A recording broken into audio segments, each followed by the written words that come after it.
umatin po doon na nakatanggap ng banal na Espiritu at yun ang kagalakan ng aming puso. Hallelujah.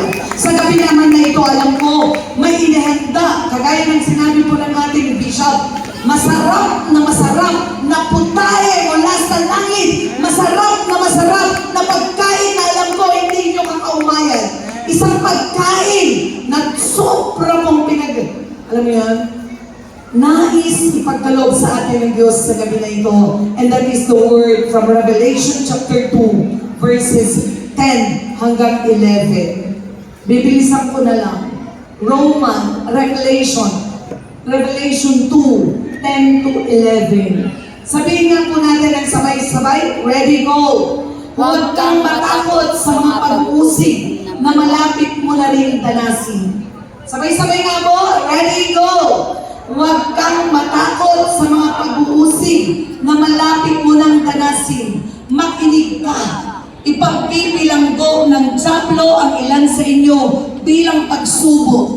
Magtitiis kayo sa loob. 11. Magtitiis kayo. Ang lahat ng may pandinig ay makinig sa sinasabi ng Espiritu sa mga iglesia. Ang magtatagumpay. Asan yun? Ready? Next.